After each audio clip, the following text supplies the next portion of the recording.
What has happened to you with the almost? The almost, we right there. You understand? You got a big smile on your face after a tie. I'm talking to a 3-time Super Bowl champion. I'm talking to the playmaker. I'm talking to a Hall of Famer. I'm talking to the star of The Gambler, Jerry Jones and his Cowboys on Netflix, which is absolutely hilarious. You stole a damn show. I hope they should have paid you half the damn budget for it. You were hilarious.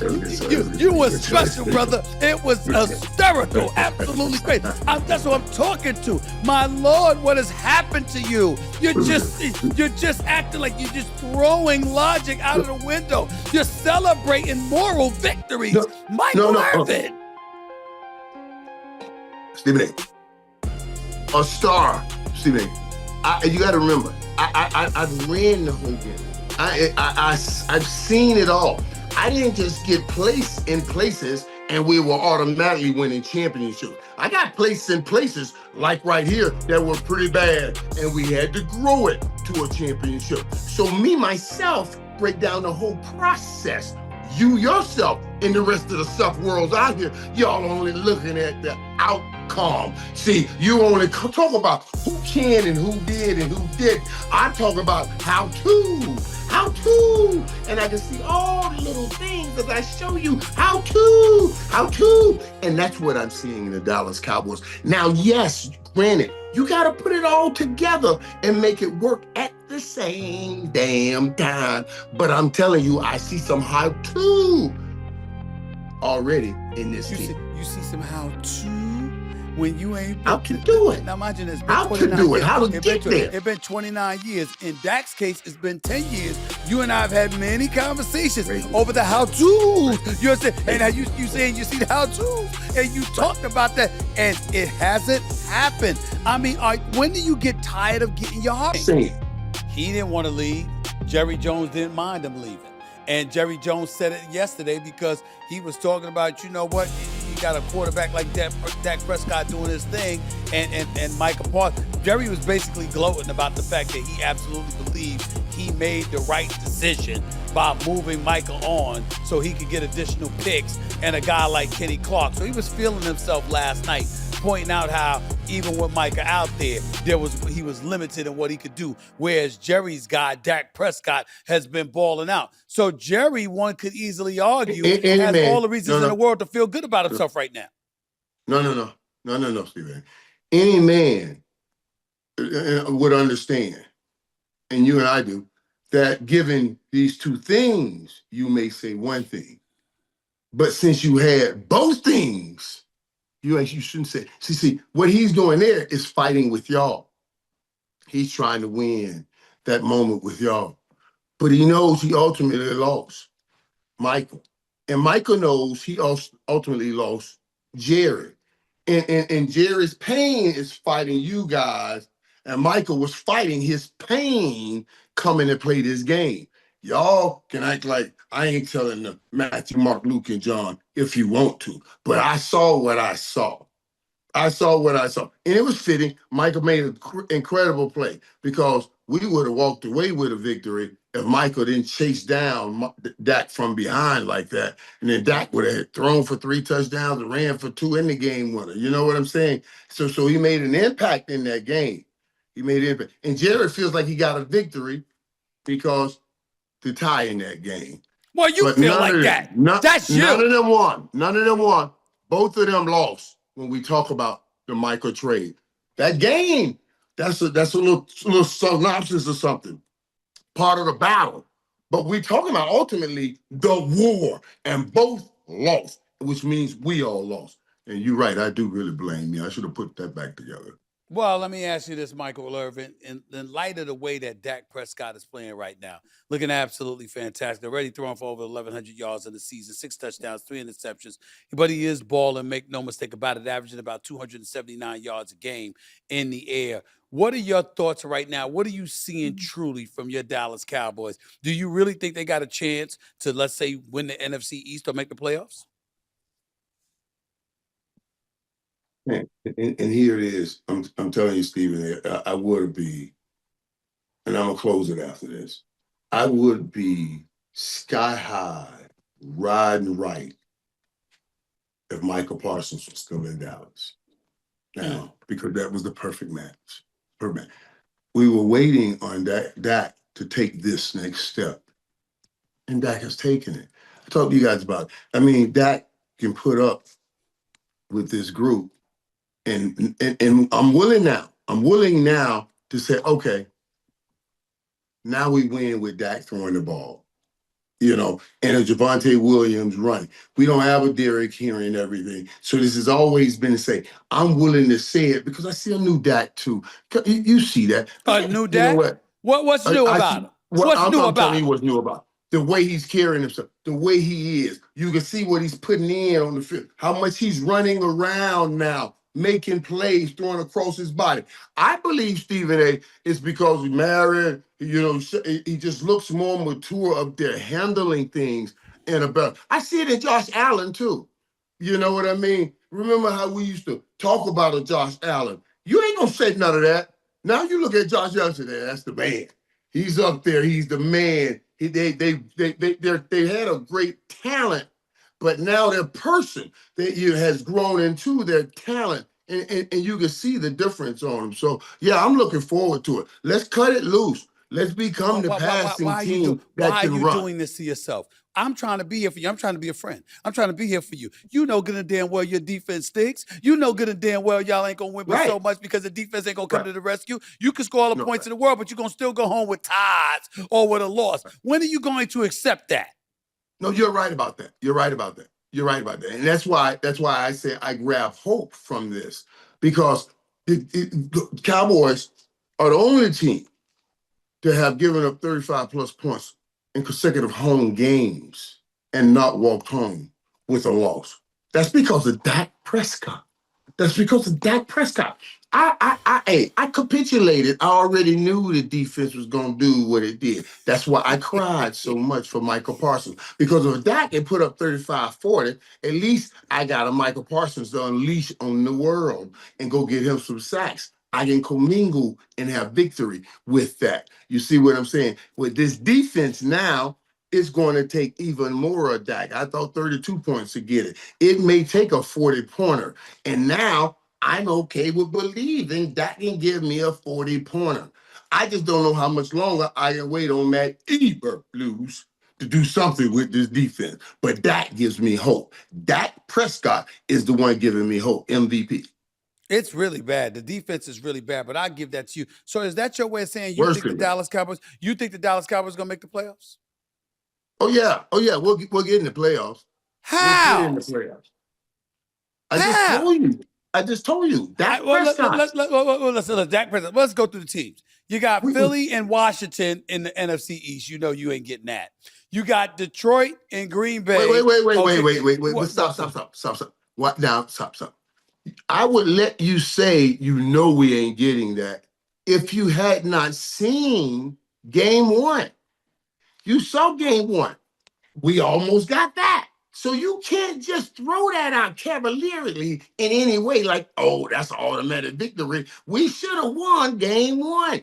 And now we know what's going on in Philly. You don't know. And Jaden, we know he's hurt. So all of that sounds good, but I can't just give it up like that. What has happened to you with the almost? The almost be right there. You understand? You got a big smile on your face after a tie. I'm talking to a 3-time Super Bowl champion. I'm talking to the playmaker. I'm talking to a Hall of Famer. I'm talking to the star of The Gambler, Jerry Jones and his Cowboys on Netflix, which is absolutely hilarious. You stole a damn show. I hope they should have paid you half the damn budget for it. You were hilarious. You were special, brother. It was hysterical. Absolutely crazy. That's what I'm talking to. My Lord, what has happened to you? You're just acting like you're just throwing logic out of the window. You're celebrating moral victories. Michael Irvin. Stephen A. star, Stephen A. You got to remember, I've ran the whole gamut. I've seen it all. I didn't just get placed in places and we were automatically winning championships. I got placed in places like right here that were pretty bad and we had to grow it to a championship. So me, myself, break down the whole process. You yourself and the rest of the stuff worlds out here, y'all only looking at the outcome. See, you only talk about who can and who did and who didn't. I talk about how to. And I can see all the little things as I show you how to. And that's what I'm seeing in the Dallas Cowboys. Now, yes, granted, you got to put it all together and make it work at the same damn time. But I'm telling you, I see some how to already in this team. You see some how to when you ain't How been to do it. now imagine it's been How to 29 do it. years. How to get there. It's been 29 years. In Dak's case, it's been 10 years. You and I have had many conversations over the how to's. You understand? And now you saying you see the how to's and you talked about that and it hasn't happened. I mean, when do you get tired of getting your heart broke?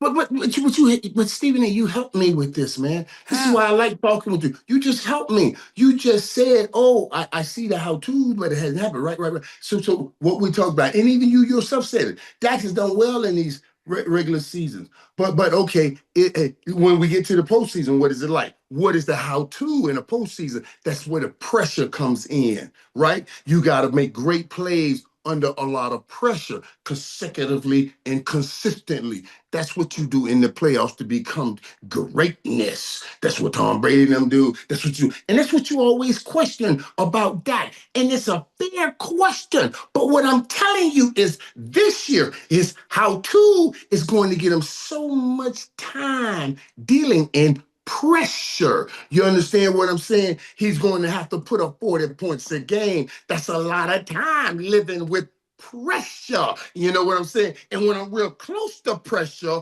don't bother me anymore. And when I get in the playoffs and it's pressure time, then she is my lover and not my enemy. And we love our way through those games. Yes, I'm with you. This is what I see when I'm talking about growing. I see Dak living and then loving and learning about pressure because you'll see it again in the playoffs.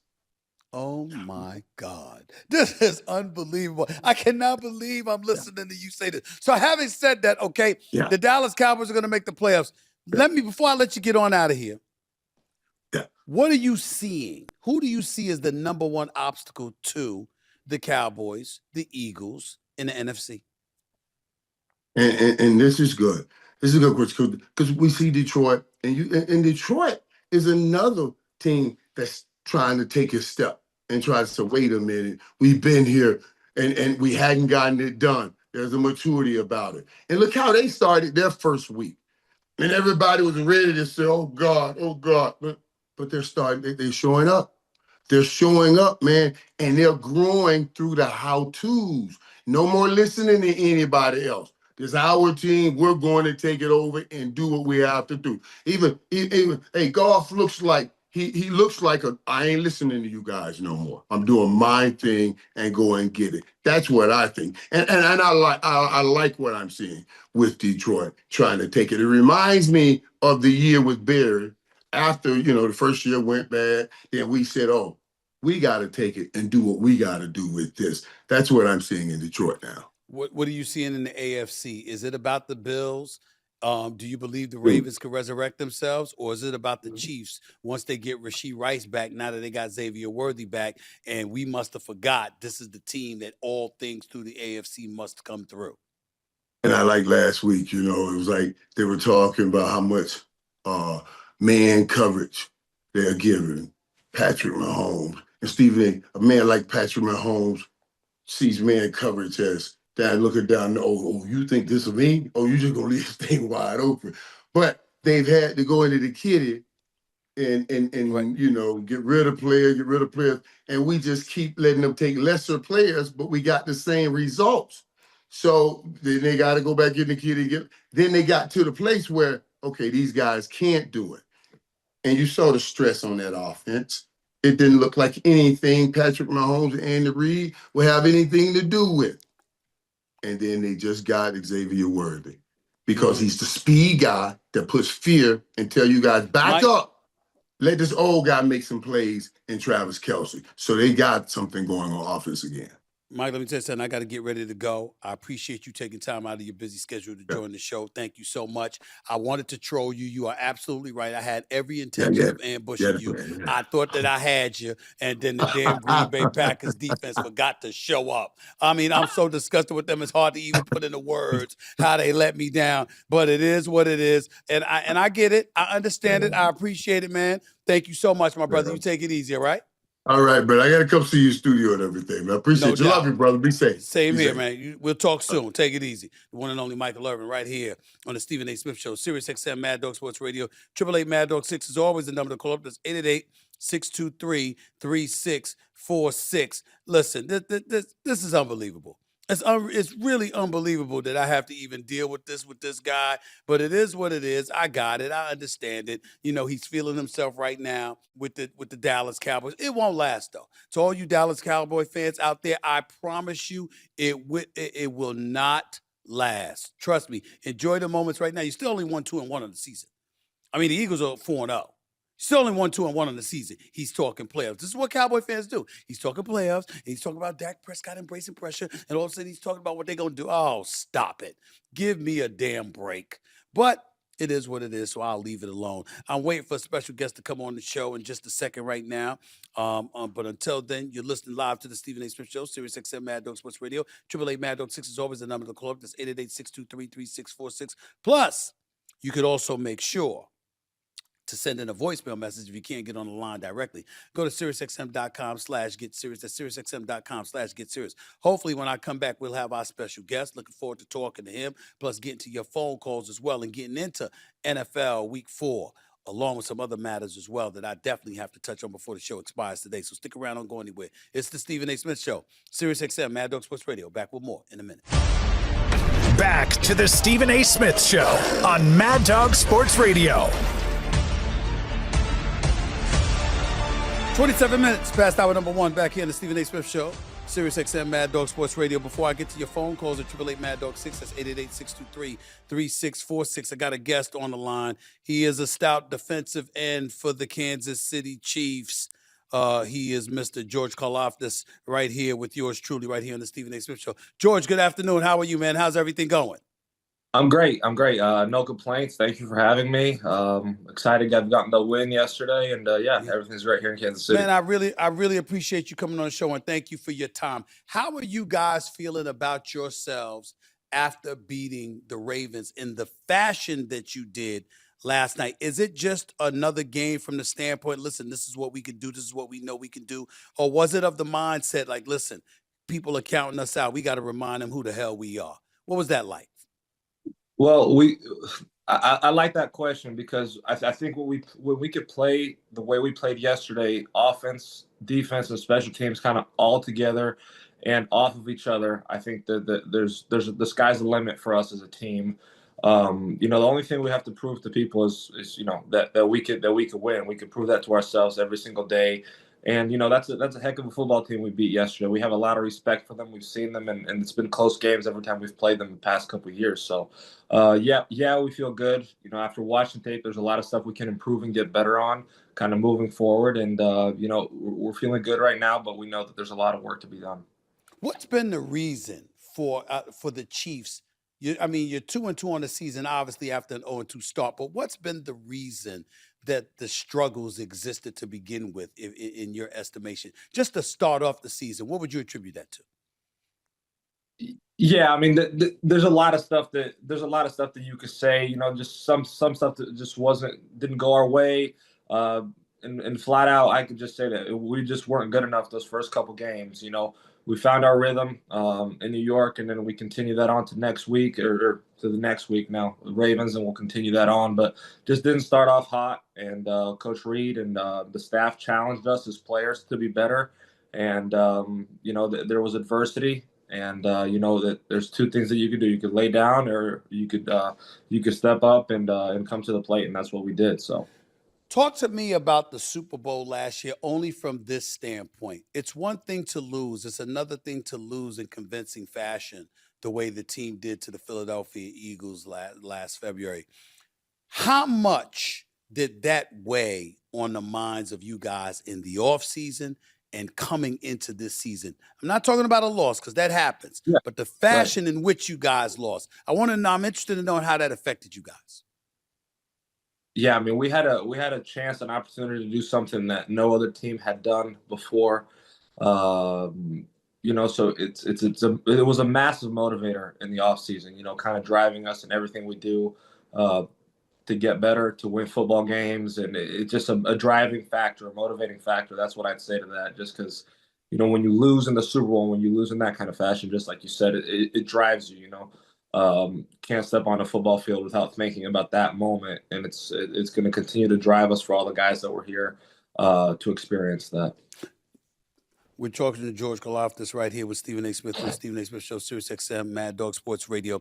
As I look at this team, one of the things that I spoke up on y'all behalf about was that so many people were looking at the offensive struggles. They're looking at Travis Kelce, who's my brother from another mother. That I love that brother, and he's good people, and I know that he's destined. I know that he's destined for the Hall of Fame or whatever. But when people look and they saw some slippage or whatever, even he acknowledged that. My attitude was, since Rashee Rice, Xavier Worthy, Hollywood Brown, and Travis Kelce have been on the same team together, which is the start of 2024. They have never all played together. Not one time. Not one time has Patrick Mahomes had all four of those weapons available to him. And we didn't even bring Pacheco or Kareem Hunt into the mix. And I'm saying to myself, imagine once Rashee Rice comes back. Xavier Worthy came back yesterday. Imagine once Rashee Rice comes back. My God, we might have to look out for something. It might be Kansas City reminding everybody, y'all must have forgot who the hell we are. Is that the mentality that the team has right now? Looking forward, especially in the aftermath of Xavier Worthy coming back yesterday? Look, I know from a defensive perspective, Coach Spags talks about this all the time, and I couldn't agree with him more, that we got all the faith and confidence in 15, Coach Reed, Coach Nagy, and all those guys on the offense, just like you said, to do what they need to do. As a defensive player and from our defensive perspective, if we could keep the offense under a certain amount of points, we know we have a pretty good chance of winning the football game. And that's kind of how we view it. There's all those playmakers like you talk about, and when they're together, it's like lightning in a bottle. So I can't wait for all those guys to get a chance to kind of all suit up and be together, and I think it's going to be awesome. As you look ahead, I mean, you're in the AFC West now. The Chargers are better than people expected. You can't summarily dismiss the Denver Broncos, of course not, or even to that degree, the Raiders. How are you guys feeling about competition in the AFC West this year compared to last year?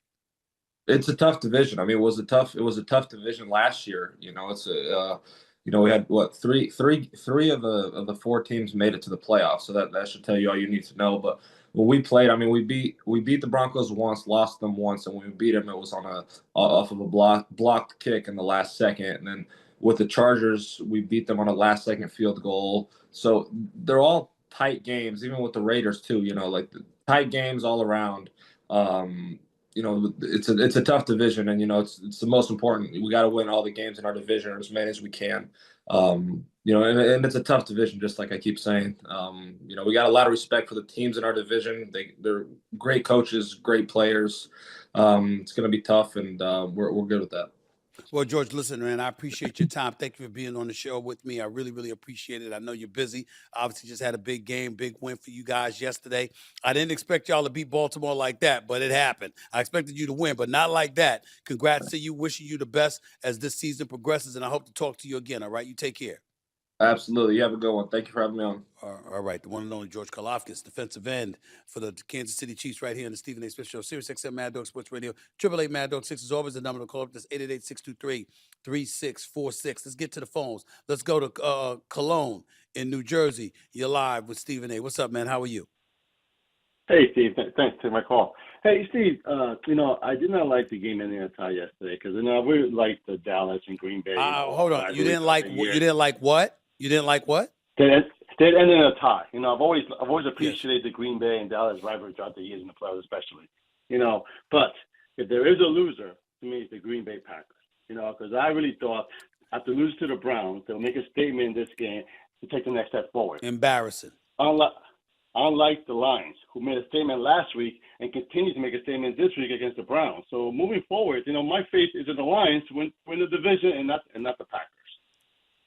Well, listen, you want to hear from the Packers? listen to this one. Listen to Micah Parsons talking about the Packers defense last night, and you'll get the feeling that what you just expressed is shared. Listen to Micah Parsons here.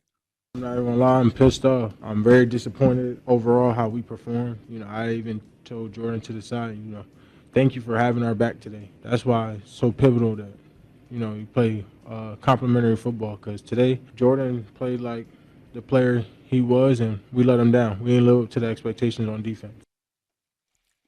There you have it, Cologne, and he's absolutely right, because the Green Bay's defense was trash. I mean, you're giving up 40 points. Last 4 drives against Dallas, 3 touchdowns and a field goal. Seriously, you can't even get a stop. And if it wasn't for Micah Parsons and tracking down Dak Prescott from behind, they'd have lost the game. And oh, by the way, how about the last play? Before they kicked the field goal to tie it and finish with the final score? How they didn't know their ass from their feet, for crying out loud. And you just getting rid of the ball with a few seconds left, and it fell incomplete with 1 second left. Had that hit 0, the Dallas Cowboys win the game because the Green Bay Packers offense was inept. People didn't know where they were. This is not good. It really isn't. Appreciate the call, Cologne. Thank you so much. Let's go to Jay in San Diego. You're live at Stephen A. What's up, Jay? Talk to me. How you doing? Hey, Stephen A. All right. What's all that noise, man? What's all that noise? What's all that noise, my brother? Yes, I can. What's going on? All right, awesome. Jay from San Diego, but sorry. I live in San Diego. Where I'm from is where you started. Well, let me stop you. My boy. Let me stop you. What the hell is it doing that windy in San Diego? Steven, what the hell is it doing that windy in San Diego? Tampa Bay had our number. You said Tampa Bay had our... Hold on. I had a question for you. I said, what the hell is it doing that windy in San Diego? I'm living in San Diego. I'm from where you started. I know that, but I was just talking about the wind when you first started talking. Well, go ahead. So you said last week at the end of everything, you say, but Tampa Bay may have their number. Tampa Bay. Because they had their numbers for the last 2-3 years. Play, punt return? So, Steven, punt return? Okay, literally, we are now the best team in the NFL. It's undeniable. Well, I'm not going to listen. The Eagles are clearly undefeated, and I think you can make a legitimate argument that they're the best. But I think Detroit's going to have something to say about it. I would pick the Eagles. I would look against anybody right now. I'd pick the Eagles to beat anybody right now, no question. But that doesn't mean there's something that you don't have to watch out for. And let me ask you this question, Jay: how comfortable are you with AJ Brown and him showing his level of unhappiness without getting the football? How are you feeling about the fact that Jalen Hurts, who I believe is a stud, goes 0 for 8 for 0 yards passing in the entire second half, and you got an all-world receiver like A.J. Brown clamoring for more action and more productivity? How you feel? Does that make you feel comfortable, Jay? I don't think it does. I don't think it should. And I think if you're being honest about it, you would agree with it. T in Philadelphia, not T-Love, T in Philadelphia. You're live with Stephen A. What's up, T? How you doing? I'm good, man, but stop the madness. T-Love's in the house. No, I ain't giving you no damn T-Love. Go ahead. I see. Go ahead. All man. right, my man. God bless. Hey, listen, my team, the Eagles, I'm going to make a football prediction. We will not win every game this season, okay? Wow. But it won't be because we were supposed to, because we're not supposed to. We are a good team, and it's about time people recognize. I know you recognize we are a good team. We're not the greatest team. We still got time to be that. But we are a good team. We have a great quarterback. And what's happening right now is that the offense is in a little bit of a turmoil.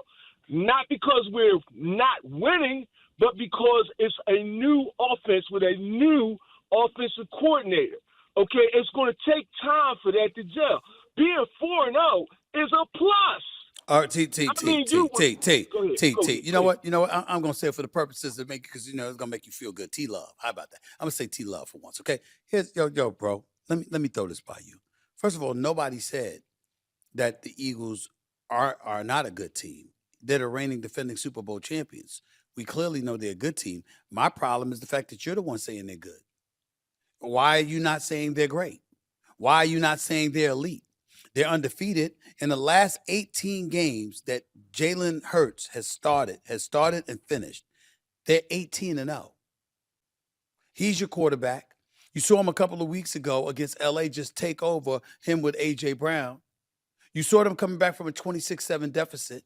You saw all of these things transpiring. You saw them win the game last night. Come out and send a message to Tampa Bay early that, you know what, you're not getting to win today. We saw all of that happen. Why are you tripping over people and calling this team good when they're supposed to be better than good? That's number one. And number two, T, how about this message that A.J. Brown posted, a cryptic Bible verse, Mark 6, chapter 6, verse 11. He posted this on social media. If you're not welcomed, not listened to, quietly withdraw. Don't make a scene, shrug your shoulders, and be on your way. Look, man, that sounds like a dude that's tuning out. If I'm the Philadelphia Eagles, I have to consider trading him because he might not want to be there. How about that, T-Love? How about that? So I get Go the ahead. rebuttal. Okay, Go ahead. this is the rebuttal. I didn't say it because I want you to say it. I want you to tell it to the people that you work with every day. I know this already. I want you to say it. I got to make you say it because people ain't going to believe me because my name ain't Stephen A. My name is T. Love. I'm from Philly. Your name is Stephen A. You get the bus. People listen to you.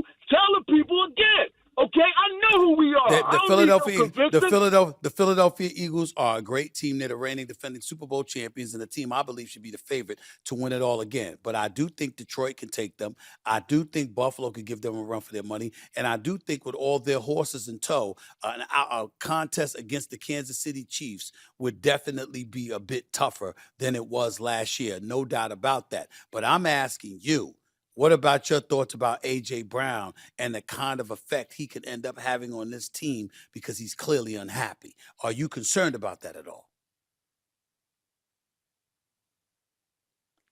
See, guys run when I ask them these tough questions. They really, really do. By the way, before I get back to the phone calls, let me transition to a couple of things before I go to break. Number one, I want to bring up the Ryder Cup because USA lost to the Europeans, and we get that. They wet the bed the first 2 days, stormed back big time, but it wasn't enough. And they ended up losing. That still wasn't the story. The story was the classless behavior USA, the fans of Team USA was showing. To the point where reportedly Rory McIlroy had beer thrown at him and his wife. Now, that's just embarrassing. And when Rory McIlroy speaks on it, you know it's pretty damn bad. I mean, you know, what could you possibly say? You know what? Rather than me put it into my own words, I want you to listen to one of the world's greatest golfers talk about fans here in America at the Ryder Cup and how they acted. Listen to this, please. Golf should be held to a higher standard than what was seen out there this week. Golf has the ability to unite people. Golf teaches you very good life lessons. It teaches you etiquette. It teaches you how to play by the rules. It teaches you how to respect people. And, sometimes this week we didn't see that. So, no, this should not be what is acceptable in the Ryder Cup. But, we will be making sure to say to our fans in Ireland in 2027 that, what happened here this week is not acceptable. And it's, for me, it's, come and support your home team. Come and support your team. I think if I was an American, I would be annoyed that I didn't hear a lot of shouts for Scotty today, but I heard a lot of shouts against me. And it's like, support your players. That's the thing. So, look, it was a rough week for all of us.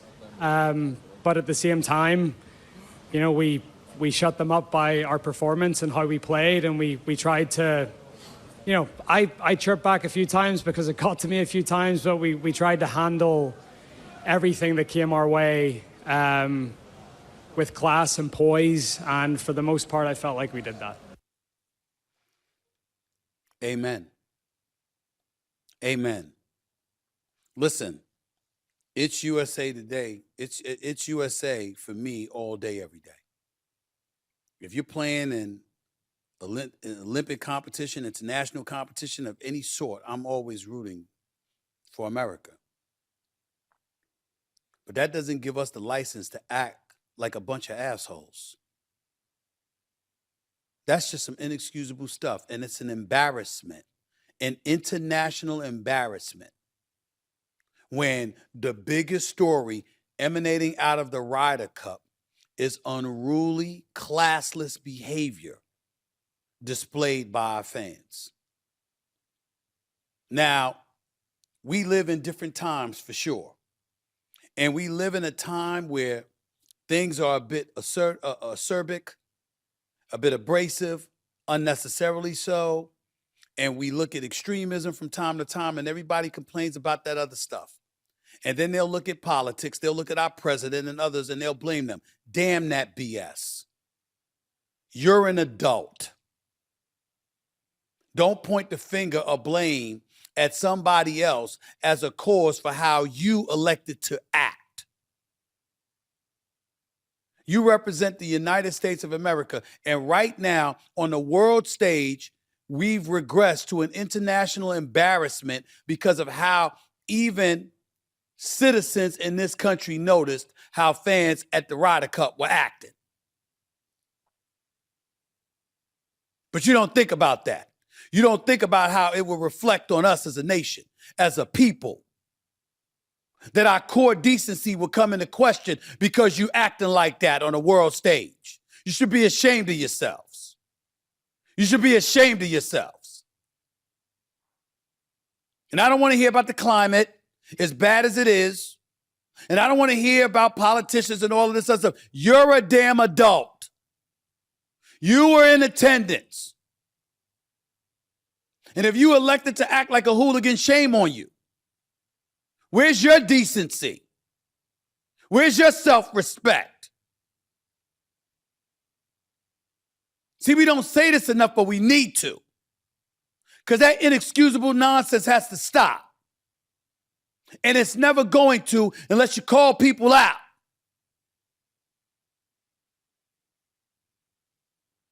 I mean, for Rory McIlroy, that he's going to go back to Ireland and implore his people not to act like the Americans acted.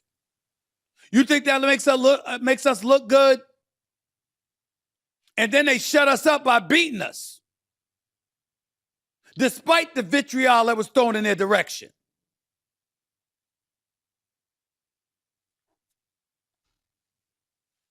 It's inexcusable. It's inexcusable. On the flip side, I want to applaud Jay-Z, the hip-hop mogul extraordinaire, who's also in charge for halftime entertainment for the Super Bowl, as he has been for years. And they have announced that Bad Bunny is going to highlight the Super Bowl halftime act. Now, before anybody tries to speak foolishly, lacking in appreciation for Bad Bunny, whose name is Benito Antonio Martinez Ocasio, it's going to be the first time he's headlined a Super Bowl halftime show, even though he previously appeared as a guest in the Super Bowl 54 halftime show with Shakira and Jennifer Lopez. He's Puerto Rican. He's a Puerto Rican singer. He's the most streamed artist in the world. He's 31 years of age, has 10 U.S. Grammy nominations with 3 wins. And I'm just thinking about him, the most streamed artist on Spotify and everything like that. The brilliance of Jay-Z and what he's doing here is that you're talking about a global iconic figure that's going to be performing for halftime at the Super Bowl at a time when friction exists and the world seems to be coming apart. He grabs an artist that has international appeal, known for being a conscientious observer and socially active, who sings about bringing people together. I love it. I think it's a fantastic idea by Jay-Z. Fantastic. And major props to him for pulling this off. I think we'll all be better off for it. Bad Bunny, the headliner for the halftime show for Super Bowl 60 coming up. Cannot wait. Cannot wait.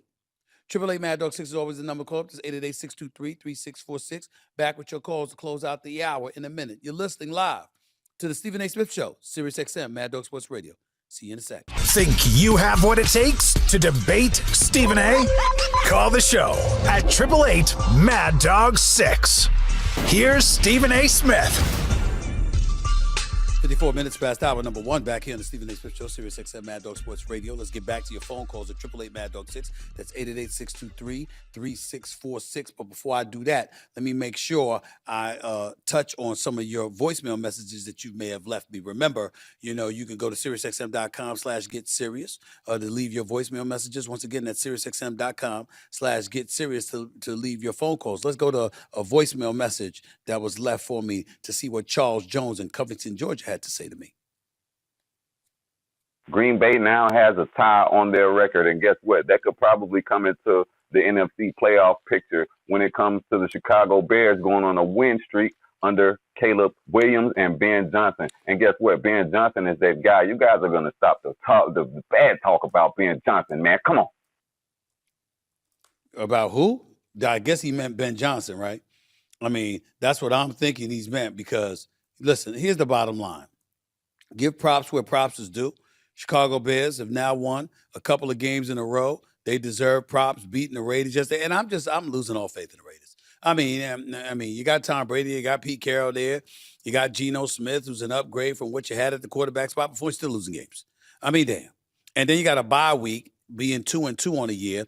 You got a bye week, and then after that, I'm sorry, not that you're not the Vegas. I'm talking about the Las Vegas Raiders right here. I'm like you're 1-3 on the year, and then after that you got Indy and Tennessee and Kansas City coming up. So you're gonna lose 2 of those next 3 games. I mean, we can't expect anything from Tennessee. Even their quarterback calls them ass right now, and those were his words, not mine. So that's what you're dealing with right now. I would tell you that that's a respectable take of what you're saying about the Chicago Bears because I can't rule them out. They've won 2 in a row. You got a bye week. Then you're at Washington. You got New Orleans, likely be 3-3 after those 2 games. You got Baltimore and Cincinnati. You might be 4-4 after those games. You got the Giants who no longer have Malik Neighbors because the MRI came through. He's got a torn ACL, so he's out for the year. So, I mean, you just look at it from that standpoint. Chicago's got a chance. I'm not going to put them ahead of Green Bay or anything like that. I'm not going to be blasphemous, but in the same breath, they do have a chance. I can't deny that. Let's get back to the phone calls at 888 Mad Dog 6. Matt in Indiana, you're live with Stephen A. Talk to me. Stephen A., hey, I just want to make a comment about the Cowboys. So last week I watched them do the running play with CeeDee Lamb, their biggest threat, getting hurt, having someone with that build being hit by defensive linemen and linebackers. And what do they do this last night? The same damn thing going the other way. I can't remember if it was Pickens or Turbin. It sounds like the Cowboys are never going to be able to get out of their own way. What would you do with CeeDee Lamb already hurt if you take Pickens or Turbin away from Zach? I'd like to know who's calling the plays and why they continue to run that play, and they can't realize someone who's 190 pounds can't take the abuse from defensive linemen and linebackers. That's fair. That's smart on your part. You're absolutely right. But Dallas does have one of the more prolific offenses in the game. Dak Prescott is playing like an MVP candidate right now, albeit early. CeeDee Lamb is a $136 million receiver when healthy. I mean, it is what it is. And let me be very, very clear. What the hell were you doing running him out of the backfield and giving him the ball on a running play to begin with? That ain't what he's paid to do. He's paid to be a wideout and to deal with safeties and cornerbacks, not linebackers and defensive linemen coming out of a backfield. So I thought it was very stupid on the part of the Dallas Cowboys, but that's just where I'm standing with it. Dallas can't be ruled out, though, because their offense is prolific. I'll give you the last word real quick. Leon in Texas, you're live with Stephen A. Go ahead real quick before I get to hour number 2. Go ahead. Hey, what's going on, Stephen A.? Huge fan of yours. Hey, I want to thank you for mentioning Bad Bunny, by the way, because all I've seen since they announced that show is nothing but ignorance and racism all over social media. Bad Bunny's going to destroy that stadium. Anyway, I want to get to the Titans. I'm literally coming back from Houston right now after watching that debacle. At what point does this coach just get shown the door? They need to show his father the door. He was supposed to be some kind of offensive line guru. Our offensive line is terrible. Cam has been sacked more than any quarterback probably this year so far. The team is extremely undisciplined. We're probably the most penalized team in the league right now. At what point does the management and ownership of the Titans just sit back and say, hey, it's time to go? And obviously no interim coach is going to right the ship this year. This year's pretty much done. Right. We're going to get another. Well, we're running out of time, so I got to go, Leon. I appreciate where you're coming from, and I don't blame you for feeling the way that you feel. They shouldn't have got rid of Mike Vrabel. If we're being honest about it, if we're being straight up about it, they shouldn't have got rid of Mike Vrabel. And Cam Ward has already been sacked 17 times in 4 games. Lord have mercy. It's pretty bad. It's pretty bad, which he acknowledged. I see no hope in the horizon. You might be right about those changes they need to make. Hour number 2 up next with your calls and more. Until then, peace. Unfiltered. I'm not sold. I'm sorry. Unapologetic. I'm not trying to talk about him. Unlike anyone else. But knowing y'all will probably make me. This is the Stephen A. Smith Show.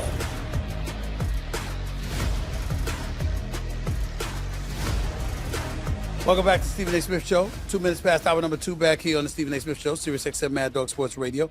888 Mad Dog 6 is always the number to call up. That's 888-623-3646. In approximately 15 minutes or so, we're having star running back Bijan Robinson of the Atlanta Falcons on the show with us. I can't wait to talk to that brother. He is special. My God, he is special. That brother is talented.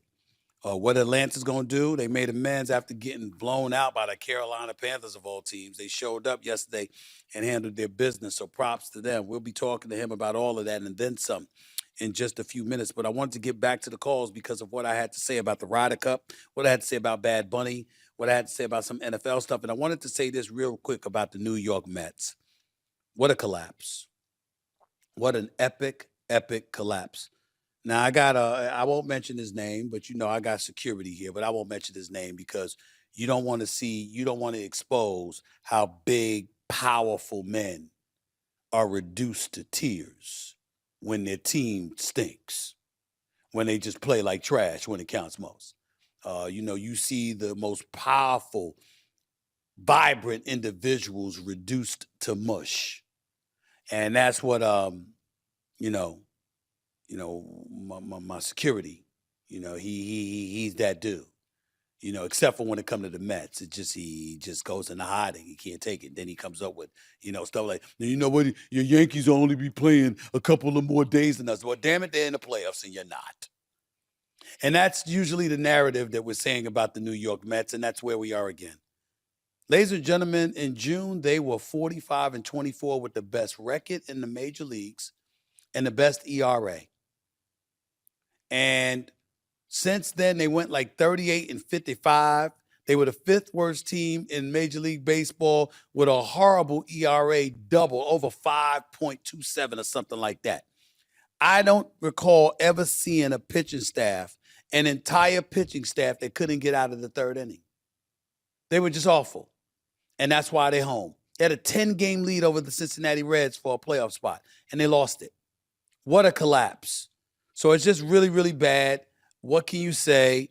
You didn't expect that from the Mets, but that's what they gave you. My Yankees are in again, and I'm feeling good because I think the Yankees got a chance because they got pitching for a change, even though the Red Sox have had their ways with the Yankees, and who knows what that's going to materialize into. We shall see. 888 Mad Dog 6 is the number. Call up this 888-623-3646. Let's go to back to the phones. Let's go to Jerry in California on the Ryder Cup. You're live with Stephen A. What's up, Jerry? Stephen, thank you again for taking my call, Stephen A. And it's an honor to talk to you. And I really love your baseball commentaries. I'm looking forward to what you have to say during the playoffs. But the Ryder Cup situation, Stephen, and you can have your wonderful producer look this up. I'm sorry, I'm coming ill-prepared to you because I don't know the comedian's name, but she was the MC of the ceremonies there at the Ryder Cup. She got fired because she was part of that unruly behavior by those people toward Rory McIlroy, to the point where Rory had to swear back at him. She was part of that, and she was representing the PGA Tour and the Americans, and she was part of that. And they had to take her away from her MC duties for Sunday. So an MC for the Ryder Cup, employed by the Ryder Cup, had to be taken away because she was speaking belligerently towards Rory McIlroy? Exactly. And she's a comedian. my I don't God. know her. I mean, Richard Pryor, Eddie Murphy, those guys were my guys. And, Yes. and All and of our George guys. Carlin, All of our guys. all of our guys. Yes. Stephen, I don't know her name. I read it and I don't recognize her. That's not her fault. That's my fault that I'm not up on the times. But she had to be removed as the MC. Inexcusable. Because inexcusable. she People was don't know how to quiet. act. People don't know how to act. And It's you're- inexcusable, Jerry. No.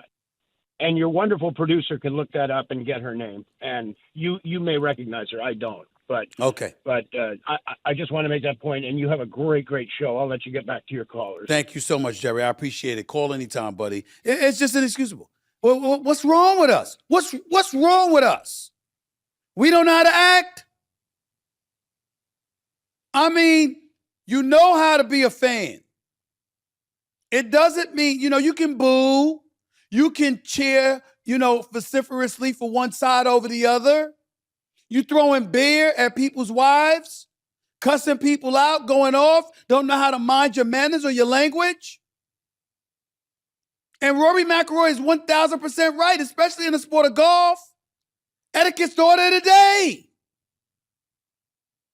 You don't know how to act on a golf course? I mean, you can't make this up. You cannot make this up. This is why when you saw Russell Westbrook or LeBron James or somebody have people removed from games, I didn't blame them one bit. You got a whole bunch of assholes in this world. And this is what they do. They pay to go to an event. And they try to act like they have a license to do anything. But then they get inebriated. They start drinking and stuff like that because you want to be able to have that as a fallback excuse just in case you get called out on the carpet. Oh, it really wasn't me. I was just under the influence. I'm sorry. No, your ass wanted to act like that. And you used alcohol as cover for an excuse to display your juvenile tendencies. It's ridiculous. And America is embarrassed. They are talking about America this way.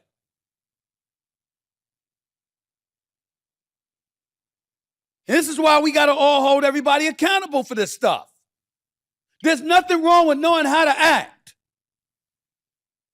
There's a time and a place for everything, for most things rather. Some things there should never be a time and a place for. And we should all, as human beings, children of God, have the mentality to know which is which. This is ridiculous. Watching the Ryder Cup, looking at Scotty Scheffler he's going to handle his business, which he did yesterday, but I wish he would have Friday and Saturday. I mean, you're just looking at these guys. Instead of looking at that, we hearing this stuff. We are an international embarrassment today. Period. Roy in Oklahoma, you're live with Stephen A. Go ahead. Hey, Mr. Smith, I appreciate you taking my phone call. I just want to commend you on the ability to say the hard stuff. Americans, we don't, I was in the service for quite some time, and I spent some time overseas in different countries, and that's the voices you hear lamented that is that Americans are spoiled, and we are very entitled, and we do what we want. That's across the world globe. That was before the Ryder Cup. My personal opinion, I think the reason that the way that we are is the way we are is because people are afraid to get in trouble. People are afraid of other people standing up. Everybody's too busy picking up a phone wanting to record something to put it on a 10-minute or 10-second TikTok. Damn it, Roy. You hit the nail on the head. That's my call of the year thus far. You hit it right on the head. I can't believe I forgot to mention it. You're right, Roy. That's what they're doing. Because what they want to do is create a reaction so they can put it on YouTube, get some clicks, and make some money off of it. Yes, sir. And that's the world we live in. Absolutely right. You're absolutely right. Look across any platform, any social media platform, it's like that across all of them. It's not just one in particular. Everybody's all about the shock value of what I can say or what I can do to see what I can push the buttons on everybody.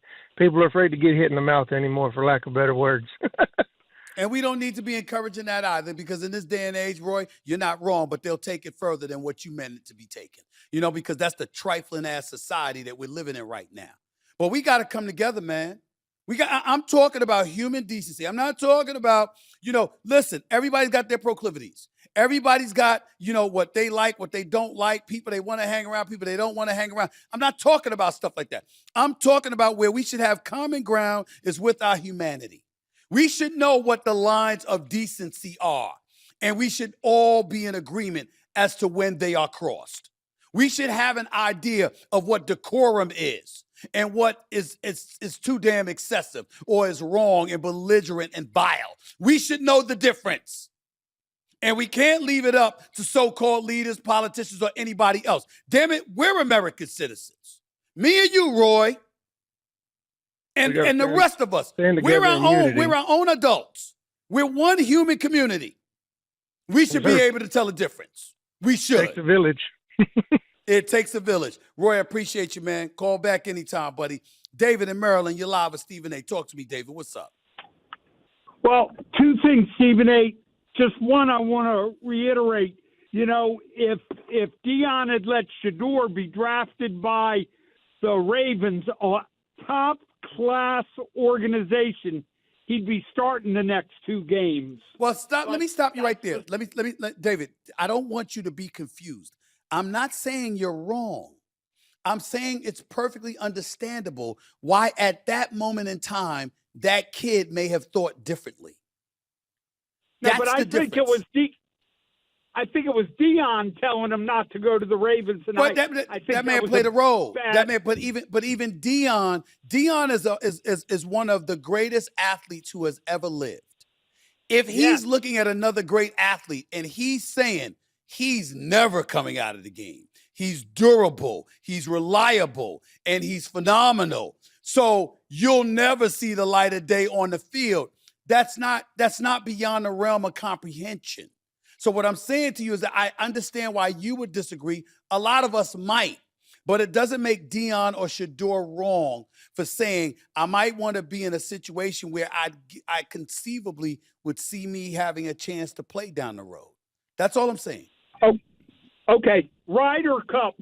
I blame a little bit of the American behavior at tournaments on the PGA itself.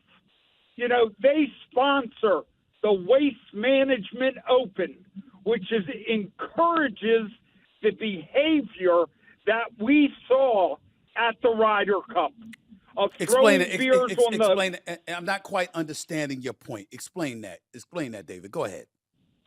There is a tournament every Super Bowl weekend. Okay. And it goes off early on Sunday mornings. It's the Waste Management Open. And it's all, what do they call it? Stadium seating. And on one of the holes, there are beers and cups and everything being thrown out onto the course. And the PGA has encouraged this for years now. So I think they deserve a little responsibility for for how the American fans are acting at golf tournaments. I blame them.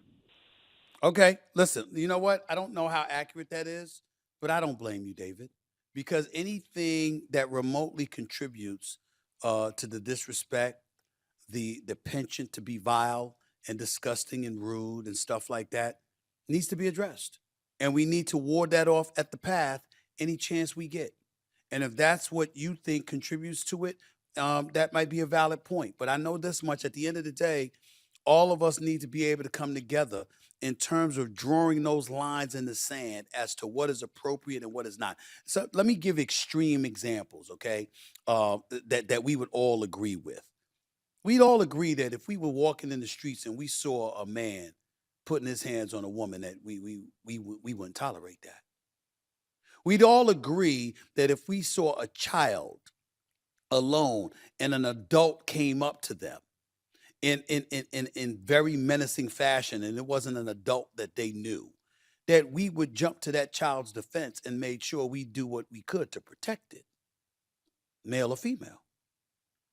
I'm just saying, I'm using extreme examples to point to the fact that from a societal perspective, we all must come together and know where the lines are drawn, where decency is shoved aside and we need to reel it back in.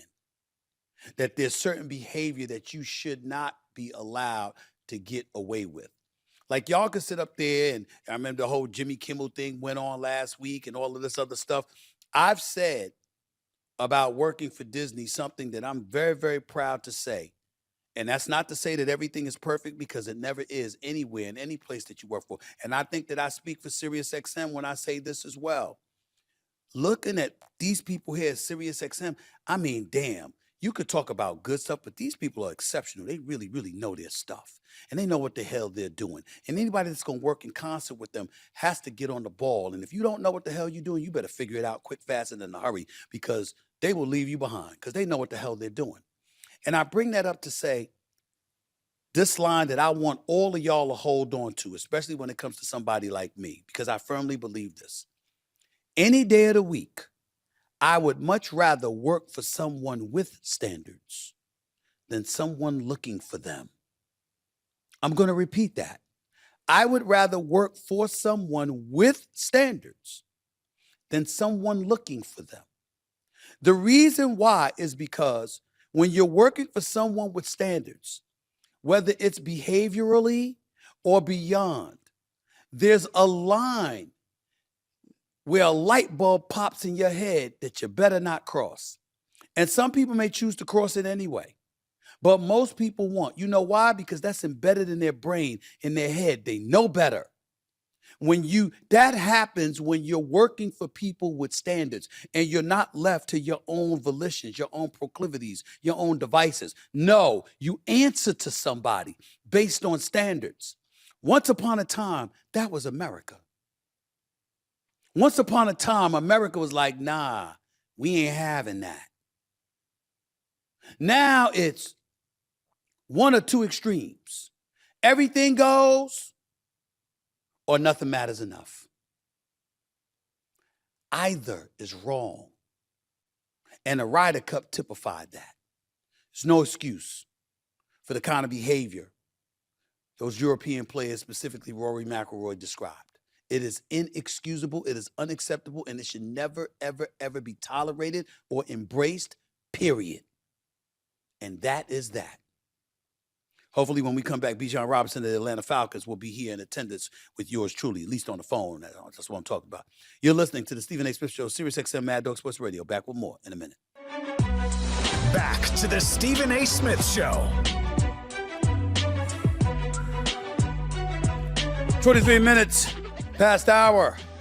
Number 2 back here on the Stephen A. Smith Show, SiriusXM Mad Dog Sports Radio. 888 Mad Dog 6 is always the number to call up. That's 888-623-3646. Ladies and gentlemen, it is my honor and privilege to have this brother on the line right now.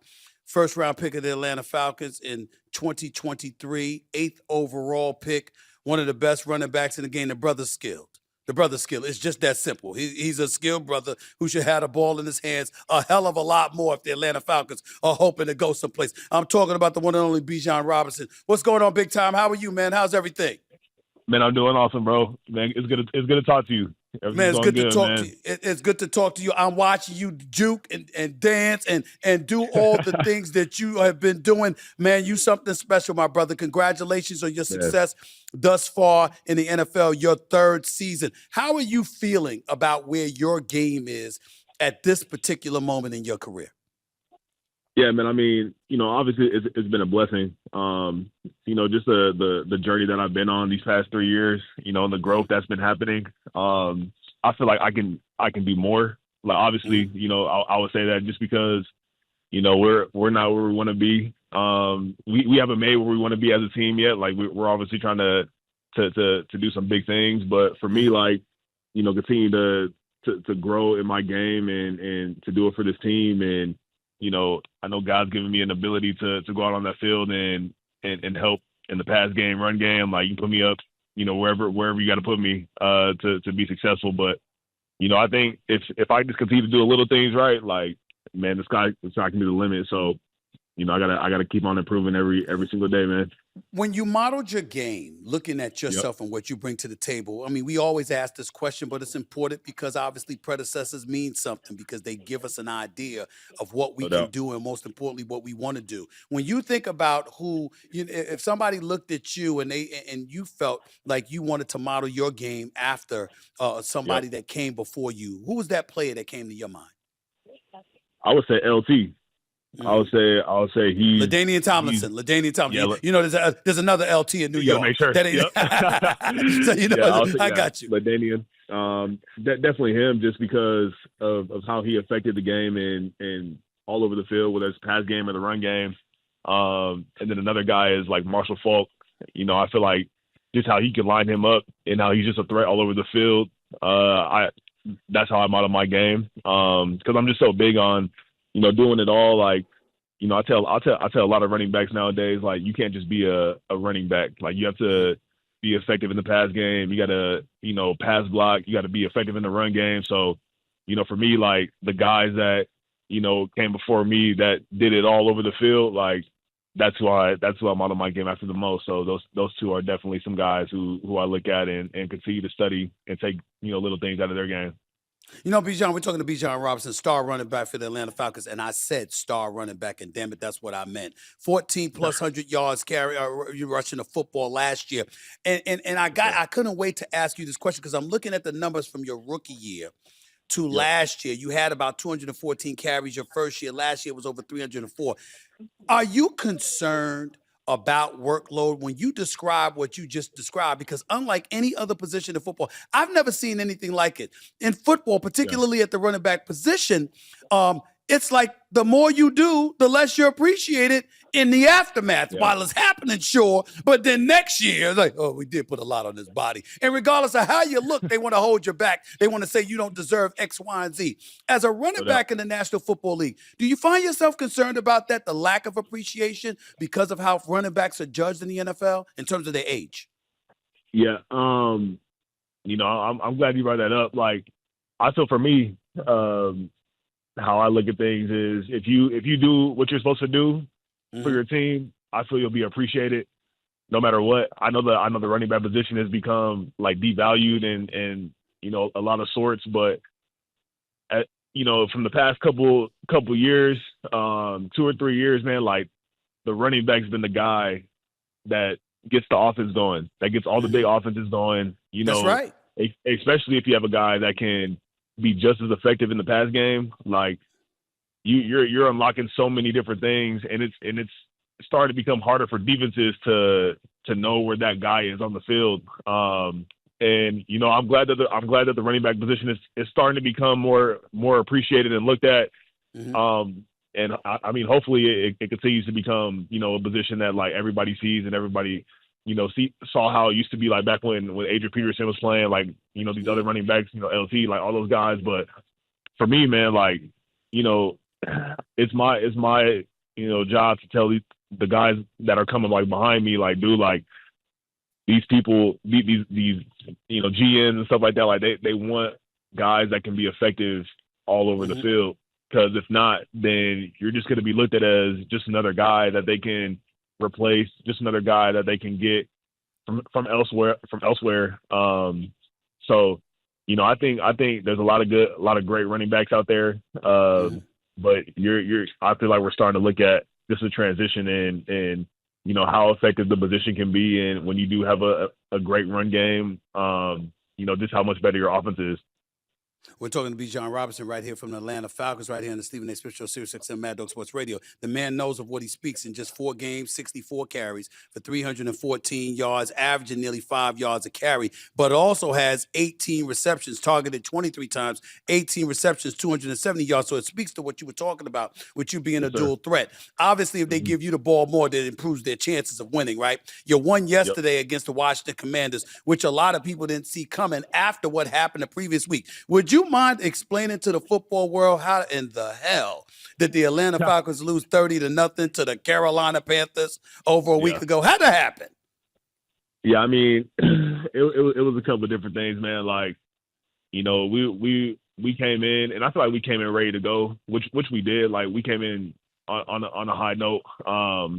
And I told my teammates, I was like, bro, like, we can't ever come in when everybody's talking about us from the Vikings game the week before, and the big head and all of us listening to this like information, like, we have to come in to the Panthers game doing the same things, doing the same what we did the week before. But man, I mean, the execution just wasn't where we wanted it to be. We started the ball, on their 20 a lot of the drives, so it was a lot of little details that we couldn't get our way out of. And they just came in and delivered. They beat us, fair and square, man. Like, and it just seemed like we couldn't get it going how we wanted to get going. So, it was a tough week last week. We really like came together. I feel like God does everything for a reason. So I feel like we really came together last year. Last week. Last week.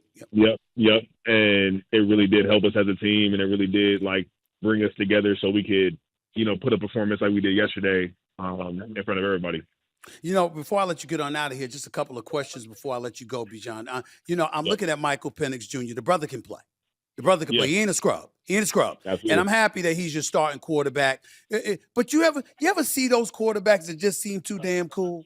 I mean, it's like it's like you're looking for the fire in their belly, but they just seem too cool. I mean, is it us when we're looking at him? It just seems that no matter, he's not affected by the pressure or anything like that. Yeah. But in the same breath, you're looking for that emotion when things go wrong or when cats are missing assignments or whatever. You don't get any of that from Michael Penix Jr.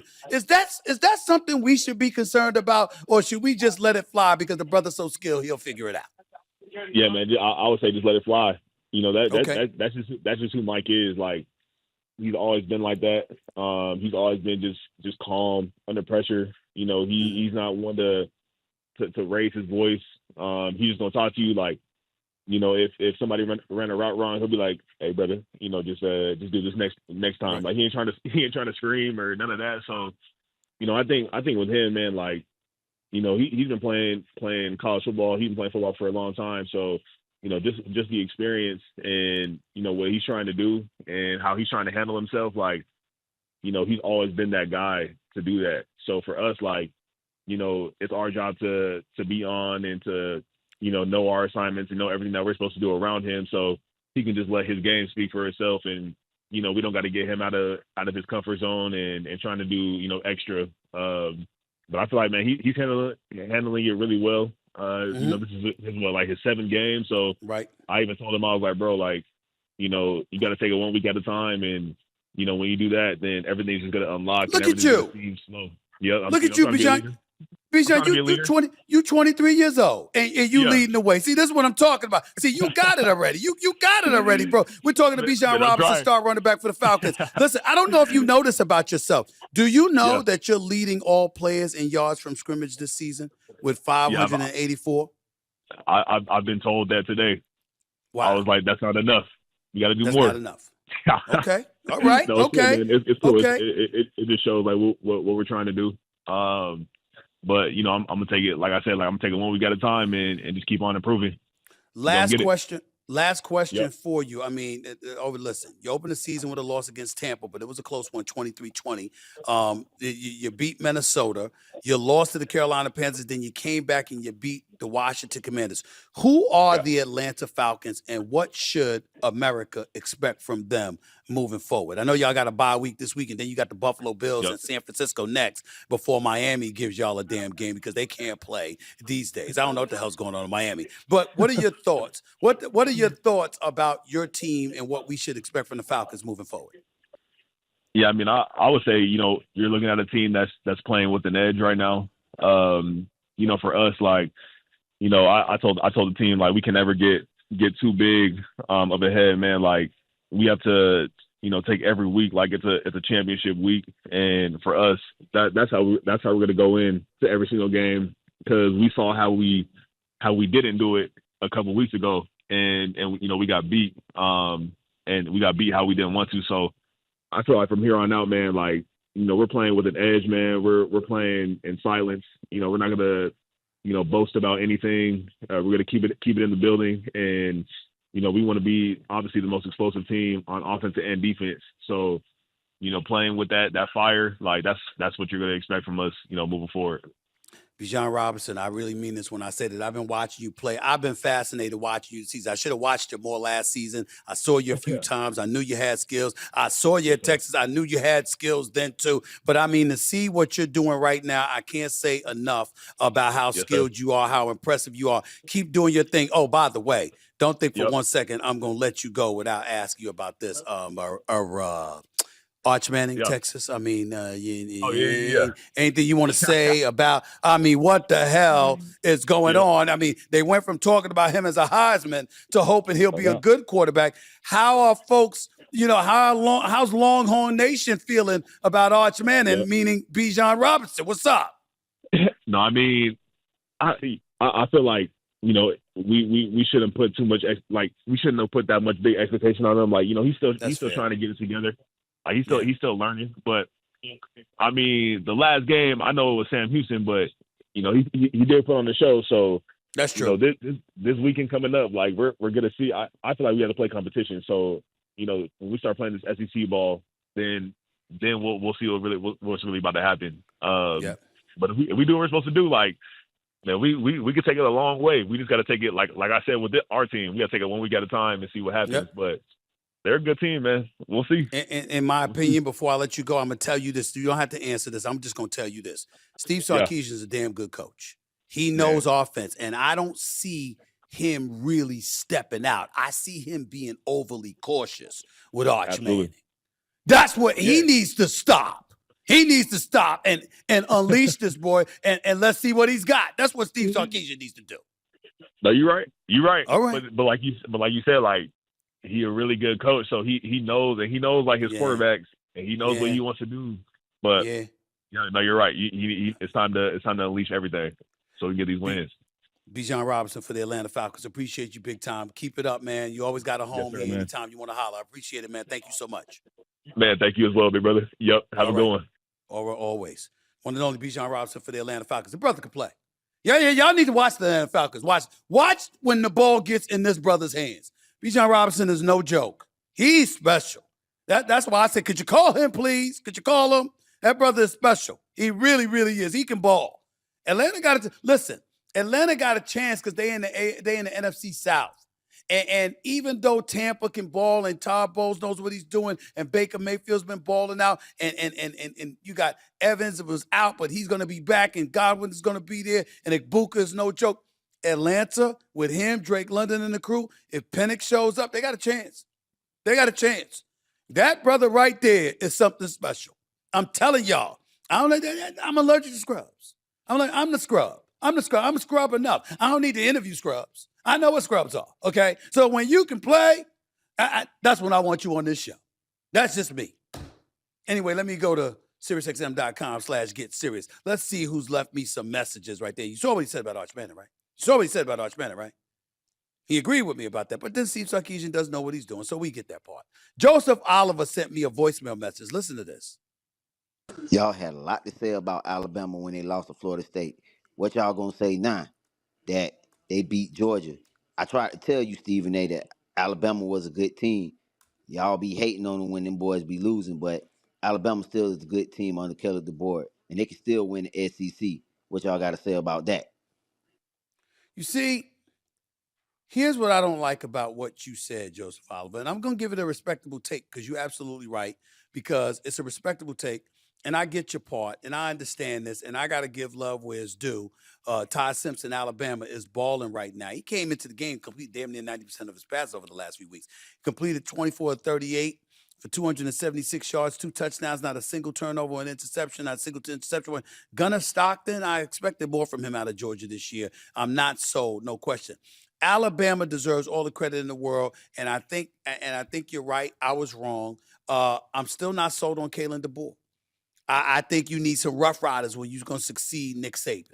You can't bring finesse ball from the Pac-12 to the SEC. That's my personal take. But he did beat Georgia and has now beaten Georgia in back-to-back seasons. All right, beating Kirby Smart. That's a big deal. And Kirby Smart's like 1-7 against Alabama now. 1-7. So, I mean, again, and then the national championship game he won, you got to remember, you understand? Mechie and Jamison Williams, both injured. One got injured Mechie got injured a few weeks earlier in the SEC championship game. And then Jamison Williams got injured in the national championship game because I thought Alabama would have beat Georgia then. So I'm just saying to you, I'm just looking at it and I'm like, all right, I got it. I see what y'all coming from. I see what y'all saying. But I'm just not sold on it. I'm not sold on Alabama. But that was a big win. And that does and should take some heat off of Kalen DeBoer. No doubt about it. Jake Epstein in East Hampton, he sent me a voicemail message too. Let's hear this. The New York Mets are the biggest failure and disaster since the Titanic, and Juan Soto is the Edward Smith captaining that sinking ship. Steve Cohen should be indicted and thrown in jail for his dirty money, and this Mets team deserves to implode. That's a bit extra. I mean, I'm just going to say we don't care because I think he was being extra. And listen, it was a big failure. Tell us something we don't know. Titanic, that's engaging in hyperbole. We understand that. Juan Soto did his job. He can't pitch for you. You got pitchers that showed up until the last month or two of the season and then couldn't get out the third inning. How do you explain that? I mean, they were doing fine, and then all of a sudden they collapsed. There's nothing a manager, a general manager, an owner can do.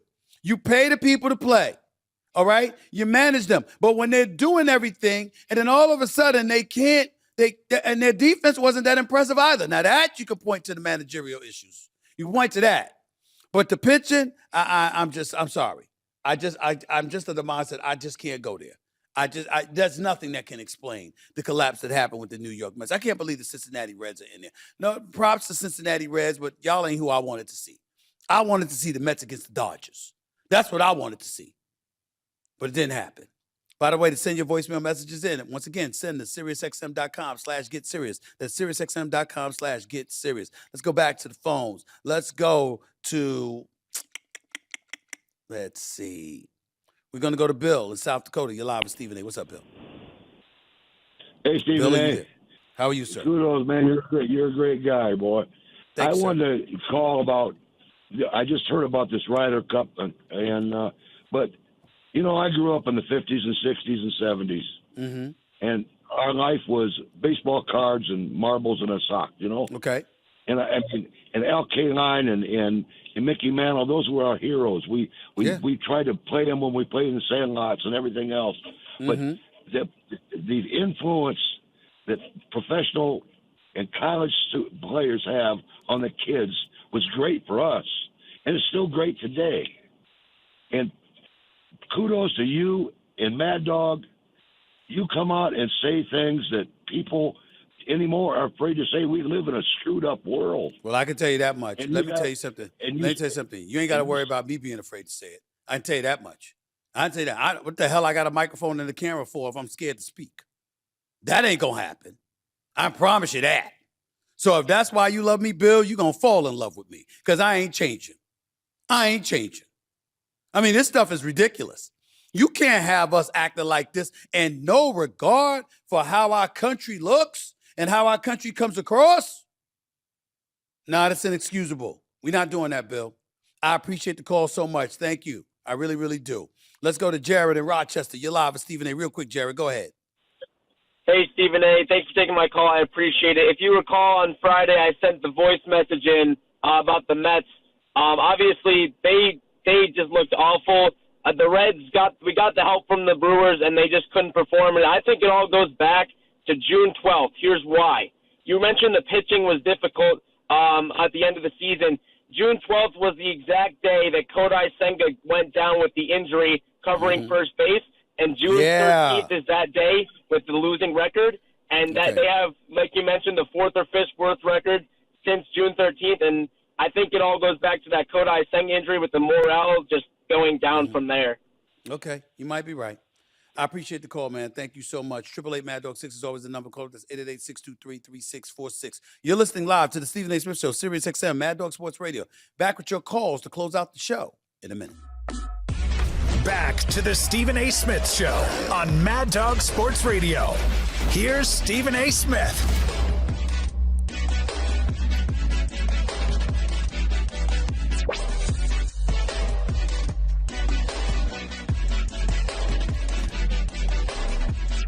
$49 minutes. Past hour number 2 back here in the Stephen A. Smith Show, Sirius XM Mad Dog Sports Radio. Thanks once again to Atlanta Falcons star running back Bijan Robinson for coming on the show, along with defensive end for the Kansas City Chiefs, George Karlaftis.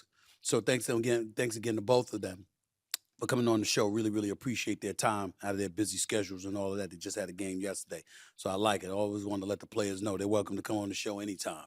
It's always a home for them. They'll always have an opportunity to speak their piece on the Stephen A. Smith Show. Make no mistake about that. The number to call up as always is 888 Mad Dog 6. That's 888-623-3646. Let's go back to the phones. Let's go to Joe in North Carolina. You're live with Stephen A. What's up, Joe? Joe, are you there? Stephen A. Smith. Talk to me, Joe. How are you? There, Stephen A. What's going on, sir? So I'm mad at you. Let me tell you why. Okay. So my wife of 43 years never watches sports, never does anything. All of a sudden, Brick comes up, and then all of a sudden she wants to watch all Stephen A. Smith all the time and whatnot. What's going on? Well, you know, with Brick is a very charming character. Brick is a very charming character on General Hospital, if I should say so myself. I mean, ain't nothing wrong with the wifey watching it. Let me tell you something right now. She could love me all day, every day on the soaps. But if she was face to face with me, okay, and tried to show me love, I would stop her in her tracks and say, hold on, does Joe approve? And I would make sure it was all right with you, my brother. My dude. Second of all, man, you got to give me some for my Cincinnati Reds, man. Yeah, they may not be where they are right now, but this is a young team, and they are ready to rock and roll. Look for them 2026. They look exciting, man. Be back in better position. That boy is something else. Man, I'm glad you're on here. Without a shadow of a doubt, I appreciate you taking my call. I'm not going to take any more of your time, right, Rick. But thank you, bro. Appreciate you, bro. Appreciate you. Thank you so much. Dela Cruz led them in home runs, by the way. 22 home runs, 86 RBIs. Listen, they manufacture. They do what they need to do. The Reds are here. They overcame a 10-game deficit to the New York Mets. They're the ones in the playoffs. And you know what? They can give the Dodgers a run for their money. Don't sleep on them. Don't sleep on them. Let's go to Corey in Illinois. You're live with Stephen A. What's up, Corey? How are you? What's up, Stephen A? Great show, man. Love your show. I'm going to get into it real quick, man. I hear that Chicago Bears fan earlier today. You know, I'm a Raider fan, man, and I'm not happy with what's going on in Vegas with the Pete Carroll show. I'm not happy with what's going on with this offense. But one thing I will say is Ashton Jeanty come out yesterday and he shut some critics up. He come out yesterday and that man come out and balled and he did what he was supposed to do, but what he has been wanting to do, but hasn't happened, Stephen A. But what I'm going to go ahead and say, and I'm going to say this right now: Raiders need to trade Max Crosby because he ain't going to win nothing in Las Vegas. It doesn't matter what that man does. Hold on, whoa, stop. So what you're saying is Max Crosby is so great, maybe move him to get a multitude of players in return. Yes, sir. That's what we have to do. Is that what you're saying? Because until we address, because you're not going to win with him anyway. No, we're not, man. Look, he can have a game like he had yesterday, and we're going to keep it real here. We're going to call it how it is. JT, he didn't touch the quarterback one time. I don't care if he blocked 3 balls. He didn't touch the quarterback one time going against backup offensive linemen. They didn't touch him. They got Caleb Williams one time yesterday. Gino comes out, throws another 3-pick game. I don't know what it's going to take for them to pull the plug on him and Pete Carroll because they didn't want him in Seattle, and we don't want him in Vegas, man. I got you, Corey, and I understand your frustration. I'm going to let you go, but I'm going to leave you with this. Here's what you're here's the problem. You know, whether it's Jerry Jones with Micah Parsons, whether it's you with Max Crosby or somebody else, everybody's looking for what I call the Herschel Walker effect. Do you remember when the Cowboys traded Herschel Walker years ago to the Minnesota Vikings. He was their best player, and everybody was looking at Jimmy Johnson and Jerry Jones like they were crazy. Why would you trade this guy? Remember, the Vikings had traded 5 players and 8 draft picks, 3 first-round picks, 3 second-round picks, and a 6th-round pick with some conditional picks to the Cowboys for Herschel Walker. Everybody's looking for that. Nobody's going to play that sucker. They saw how the Cowboys went on to win Super Bowls with Emmitt Smith, Michael Irvin, and those cats, and how the Vikings are still looking for one. Nobody's falling for that anymore. That ain't happening. That was a long, long, long time ago.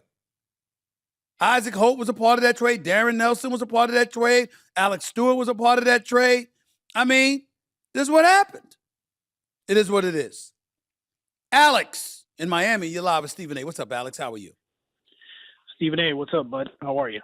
I'm doing all right. Hey, Stephen A., I just want to get this off my chest before we talk about the Yankees really quick. I want to say I respect you for what you said the last couple of weeks, not even politically, as a human being. And as Americans, we just need some dialogue between all of us. We could agree and disagree, which I agree and disagree with you a lot. But, man, when dialogue is gone, there goes the American way, and I think we need to get back to that. Absolutely. All right, Stephen A. Our Yankees, man. I'm worried. Of course, we get the Red Sox. How about teams, man? I'm worried. But I'm worried. I don't want a loss to the Yankees. I don't want a loss to the Red Sox. I can tell you that right now. Yeah. I hear you. But I think taking 2 out of 3 a couple of weeks ago in the Yankee Stadium was huge. I think it was huge because at that time I was worried. Before that, I was worried because the Yankees had lost like 8 or 10 of them. Yes, sir. And I think we need regular season judge to become postseason. Yes. Preach, Alex. Step up. We can't have a 205 batting average Aaron Judge in the postseason. We can't afford it. No, sir. We can't afford it. No, sir. And Bellinger is going to be huge. Mark my words. Well, he better. Listen, he should be. Big, listen, between Yankee Stadium, Alex, and Fenway Park, Bellinger should be good, to be honest with you, if we're being real with it. Let's go back to the phones. Let's go to Mike in South Carolina real quick. Mike, you're live with Stephen A. Go ahead. All right, Stephen A., I know time's short. Real quick, when you quit hearing yes, sir, and yes, ma'am, the rest is soon to follow. Okay. Fair enough. Are you surprised people are rude? They're rude on the roads. They're rude in the grocery stores, and I'm in friendly South Carolina. Rude to elders. No respect for the elders. No. Cussing in front of your parents, acting up. Man. You got upside your head. No, I was born in 63. Right. I think you're 67. You're born somewhere in there. 57. Yeah. I'm 57. I know, born in 67. Born in 67, yes. Yeah, I was born in 63. So, I understand. Corporal punishment wasn't a bad thing. Now, listen, in class, it was not. It kept me in line. Mm-hmm. And I was out of control. But, hey, listen, when the Bucs were down 24-3, I thought you're getting embarrassed. This is bad. All it took was a couple of 70-yarders. Yep. And they got back in the game. Get healthy. I know time's short. Get healthy. Godwin was rusty. Get them back. And they're not on Philly's level, but they're not far behind if they're fully healthy. They're not. But here's the problem. Here's your problem, Mike. Philly ain't the only ones they're behind. They're also behind the Detroit Lions, if we're being honest. That's where the problem lies, Mike. They're also behind the Detroit Lions. You can't sit up there and say that they're not. And that's where the issue lies. The Detroit Lions are no joke, ladies and gentlemen. Their offense is prolific, and they're not going anywhere anytime soon. And we got to pay attention to that and see how those situations unfold. Because to be honest with you, I see the Detroit Lions and the Philadelphia Eagles on a collision course, and the only team I see interrupting that collision course is not the Green Bay Packers with their sorry-ass defense against the Cowboys last night, giving up 40, okay? It's the Los Angeles Rams because of Matthew Stafford and because of Sean McVay and because of Puka Nacua. That's what I see standing in the way of an Eagles-Lions collision course. And, oh, by the way, if you're the Philadelphia Eagles, as great as you are, you're the reigning defending Super Bowl champions. Don't have to go to Detroit to play an NFC title game instead of Lincoln Financial Field of Philadelphia. Don't do that to yourselves. I'm looking at Detroit right now, and I'm seeing what I'm seeing, and I'm of the mindset you better make sure you better make sure that you do not have to go to Detroit for an NFC title game. If you do, with Eminem and the crew in the house, I think it's going to be too much to overcome. That's one guy I got to get on this show to talk about his Detroit Lions. Eminem, one of the greatest rap artists of all time. Stephen A. Smith signing off until tomorrow, everybody. Peace and love. Until then, bye-bye.